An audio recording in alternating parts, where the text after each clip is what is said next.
बुलबुल के पैरों में कभी बाज नहीं होते, बुलबुल के पैरों में कभी बाज नहीं होते, कमज़ोर और बुज़दिलों के हाथों कभी राज नहीं होते, कमज़ोर और बुज़दिलों के हाथों में कभी राज नहीं होते। पड़ जाती है जिसे झुक कर चलने की आदत, पड़ जाती है जिसे झुक कर चलने की आदत, उनके सिरों पे कभी ताज नहीं होते, उनके सिरों पर कभी ताज नहीं होते। नमस्कार, मैं हूँ सहदेव सिंह और आज आपका यूपीएससी की दुनिया में हार्दिक स्वागत है। आज हम बात करेंगे इतिहास को समझने का प्रयास कैसे किया जाना चाहिए, कैसे समझना चाहिए इतिहास को। तो क्योंकि मंजिल पे सफलता का निशान चाहिए, मंजिल पे सफलता का निशान चाहिए, होठों पे होठों पे खिलती हुई मुस्कान चाहिए, होठों पे खिलती हुई मुस्कान चाहिए। बहलने वाले नहीं हैं हम छोटे से टुकड़ों से, बहलने वाले नहीं हैं हम छोटों से टुकड़ों से, हमें पूरा का पूरा आसमान चाहिए, हमें पूरा का पूरा आसमान चाहिए। तो सबसे पहले हम जानते हैं इतिहास को समझें कैसे। तो इतिहास में प्राचीन भारतीय इतिहास को समझने के स्रोत, इतिहास क्या है। सबसे पहले हमें हमें अपने आप से क्वेश्चन पूछना चाहिए कि इतिहास क्या है। क्या है इतिहास? इतिहास, उसके बाद हमें कैसे पढ़ना चाहिए, कैसे पढ़ना चाहिए, उसके बाद हमें समझना है क्यों, किसके लिए पढ़ना है, विद whom, किसके लिए पढ़ना है।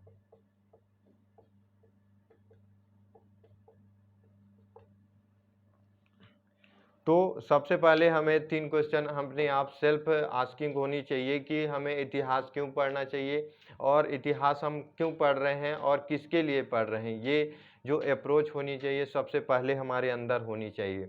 हम सबसे पहले अगर इतिहास क्या है तो इतिहास को 2 शब्दों में अगर हमें जानना हो तो इतिहास अतीत में किए गए मानव का एक अनुक्रमिक कथा है जिसको हम इतिहास कहते हैं। तो इतिहास में सबसे पहले हम जानते हैं उन स्रोतों के बारे में जिनसे हमें पता चल सके कि रियल ये घटना हुई है, या इतिहास में ऐसे लोग भी ऐसे लोग विद्यमान थे जिनसे जो है घटना आगे बढ़ी है। धीरे धीरे आज की जो विकास है, धीरे धीरे इसका विकास कैसे हुआ, मानव इतना सभ्य कैसे हुआ, ये सब समझने के लिए हम जानते हैं इसके स्रोतों को। तो सबसे पहले इसके स्रोत कौन से हैं? 2 स्रोत होते हैं, एक होते हैं पुरातात्विक स्रोत और एक होता है साहित्यिक स्रोत। क्या? एक पुरातात्विक स्रोत और एक साहित्यिक स्रोत। पुरातात्विक स्रोत में क्या अभिलेख होता है, स्मारक एवं भवन, सिक्के, मूर्तियाँ, चित्रकला, मुहरें। स्मारक एवं भवन हम लाल किला, ताजमहल और कुतुब मीनार, ये जितने भी स्मारक भवन हैं इन सबको देखकर हम समझ सकते हैं कि हम ये समझ सकते हैं कि अतीत या हमारे इतिहास में ऐसे राजा महाराजा, ऐसे व्यक्ति हुए हैं जिनके द्वारा यह निर्माण किया गया, एक प्रत्यक्ष प्रमाण है। तो वही बात हमें याद रखनी है, इतिहास मानव द्वारा किए गए प्रयास के अनुक्रमिक कथा है।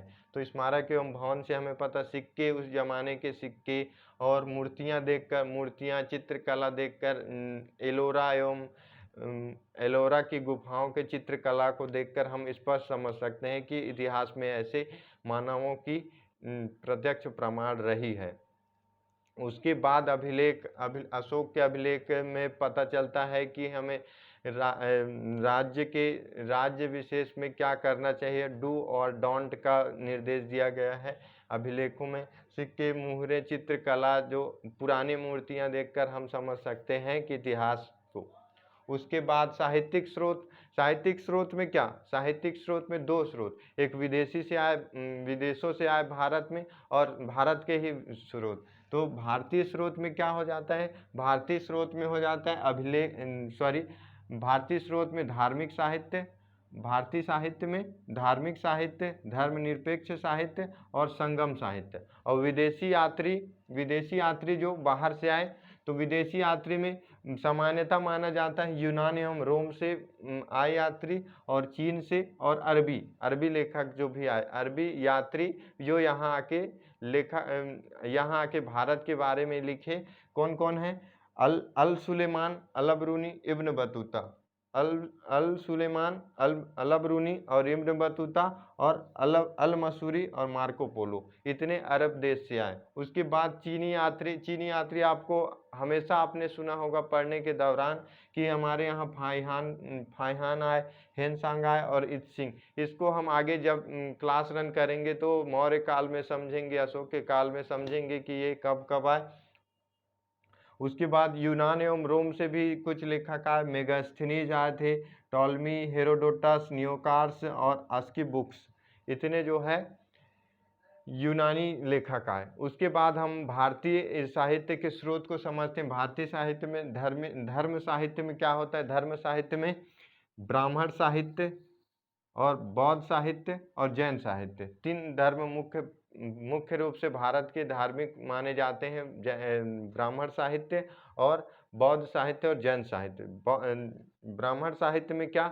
ब्राह्मण साहित्य में वेद में क्या? ऋग्वेद, यजुर्वेद, सामवेद, अथर्ववेद, इतने 4 वेद हैं, आप जानते ही होंगे। अब ब्राह्मण ग्रंथ ऐतरेय, कौशिकी, गोपद। आरण्यक में तैत्तिरीय, मैत्रिणी, यत्रेय। उपनिषद में छंदोग्य उपनिषद, कंठ उपनिषद, ब्रह्मणोदक। वेदांग में शिल्प, कल्प, व्याकरण, बृहस्थ और उपवेद। वेद का उपवेद छोटा, आयुर्वेद, धनुर्वेद, गंधर्ववेद, शिल्पवेद इत्यादि। उसके बाद षड्दर्शन में साहित्य, योग, न्यास, वैशेषिक। महाकाव्य हमारे, महाकाव्य से पता चलता है हमारे इतिहास का। रामायण और महाभारत में, रामायण में राम जी के बारे में और महाभारत में श्री कृष्ण और पांडवों के बारे में।